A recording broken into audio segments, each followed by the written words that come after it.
Welcome. In this short video, we'll walk you through creating your own action in the NC Flood Resiliency Blueprint tool. Let's get started. When creating your own action, there are multiple different action types and action categories to select from. This includes building level mitigations, channel modifications, policy and planning, nature-based solutions, infrastructure and control structures, or other. Each of these categories has multiple different resiliency action types. For channel modifications, the choices for resiliency action type are channel dredging, widening, diversion, or debris removal. Policy and planning categories have resiliency action types, advanced regulations, multi-use floodplains and stormwater, water quality and floodplain policy actions. Nature-based solutions have the resiliency action types afforestation, bioretention, flood storage wetlands, floodplain preservation, floodplain restoration, green roofs, living shorelines, permeable pavement, rain gardens, riparian buffers, and water farming.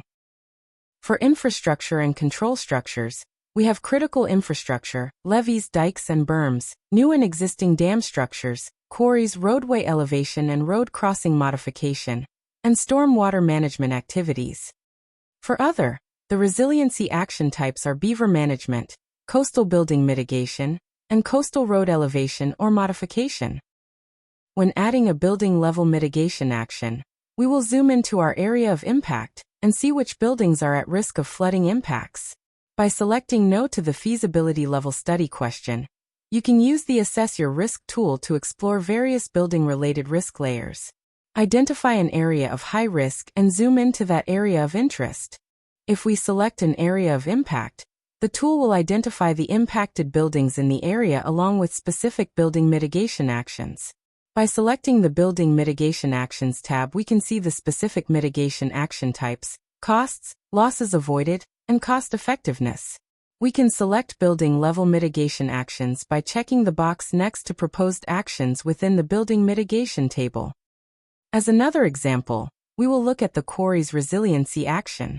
First, we'll start by answering whether there has been a feasibility level study, which is whether you have done a feasibility study to determine whether the action could be implemented in the area.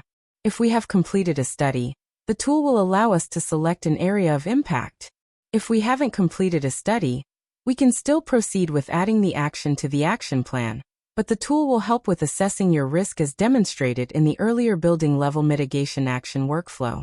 Here we can see a heat map based on building flood depth for a 100-year flood event, so that we can identify where buildings will likely experience damage. If we hover over a cell, we can see the number of buildings within each cell that are impacted by flooding. To identify specific structure footprints, which are symbolized using a color gradient for estimated flood depth, we will zoom into the jurisdictional level, which can be done by selecting the plus button or zooming in with our scroll wheel. Based on the type of resiliency action, there could be both an area of impact and a resiliency action location. For this example, we'll select the area of impact using the drawing tools, found in the upper right corner of the map. By selecting an area of impact, we can review the impacted buildings and roads tables as well as a risk summary for the area. Next, we will select our resiliency action location. Before drawing the location, the tool indicates your current zoom level and the required level to enable the drawing tools. This area represents the approximate site location and general size of the proposed quarry resiliency action that will affect the area of impact. Now we will fill in the details about the resiliency action. These questions will be specific to the resiliency action type.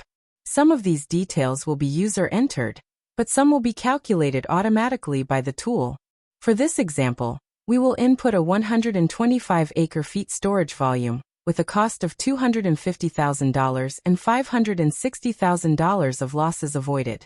The application will then calculate the cost-effectiveness score. We then indicate what stage of implementation the action is in and indicate whether the area of impact is in an underserved area. Then we will add our action to the action plan. That's it. You've just learned how to create your own action in the NC Flood Resiliency Blueprint tool. For more training videos, visit us at youtube.com/@ncdeq.